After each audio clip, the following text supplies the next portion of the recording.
What's going on, guys? We are back once again, and we're going to be talking about the conclusion of the Aladdin trilogy or the Aladdin franchise.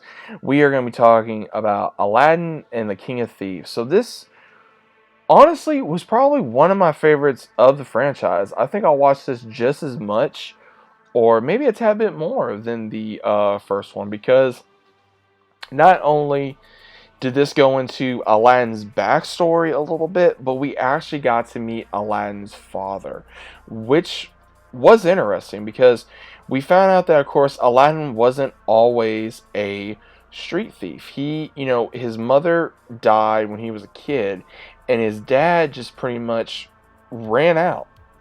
And his dad, Kasim, is actually the king of thieves. Now, what's really cool about this is when Aladdin and Jasmine are trying to have their wedding, they get interrupted by the 40 Thieves, and between everyone trying to get ready for the wedding, that's when they have no choice but to fight off these thieves. And then Aladdin starts speculating about this other type of I want to say scepter or something that they found to help him reveal about more about his past. And he finally gets revealed of, like, hey, my dad's alive and he's, the king of thieves, and that he's just really obsessed with treasure. And he tries to help, he tries to go find his dad and tries to set him on the right path. And him and his dad he does realize of who his son is, but he just can't let go of his thievious ways. And then finally, at the same time, he does get help from Aladdin on the right track by meeting Jasmine, by meeting Genie, by meeting Abu, Carpet, the whole gang, right? And finally, Jasmine even kind of helps Aladdin going, okay, you're going to have to kind of tell him, he's going to have to make a decision. Are you going to be my father, or are you going to be the king of thieves? And then finally, at the very end of the film, when he even wants Aladdin to be in the king of thieves, or the 40 Thieves Guild, I guess you'd say, what was really intense is when you see Aladdin fighting Saluk, I guess was his name. Was that his name? Yeah, Saluk.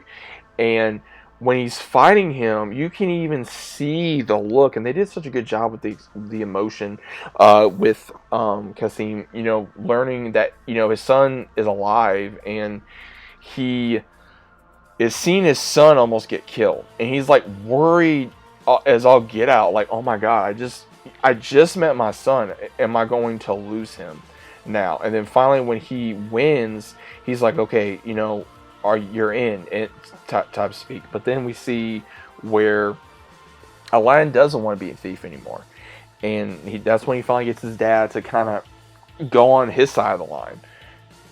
And I always like that saying, come back to my side of the line, because it's always that line of what defines you from one set of people to another. As soon as you cross over that line to, being a thief or taking a life or doing things that you should not do, that would deem you a criminal, that would deem you a thief, that would deem you a murderer, things of that nature. And that's what pretty much Aladdin was trying to help his dad do. And there's a lot of cool musical numbers in here, I will say that. Seeing Robin Williams return once again to Genie was just an absolute delight, and it's a pleasure to see him return. There's a lot of laughs in here. It has everything that the Aladdin franchise has had, from action adventure to comedy to musical to drama to...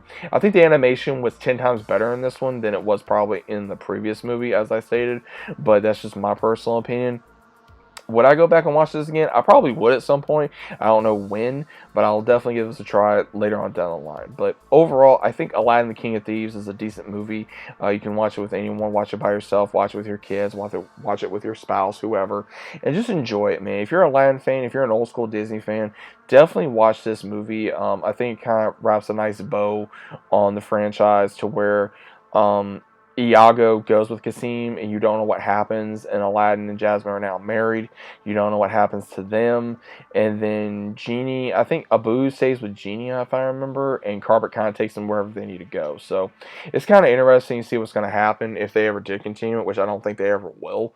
But it was kind of cool to see kind of like them put a bow on this. But what are you guys' thoughts on this of Aladdin, the King of Thieves? Is it a good movie? Is it a bad movie? What is your overall thoughts on this? Let me know down in the comments down below, and I'll be seeing you guys as always on the next one.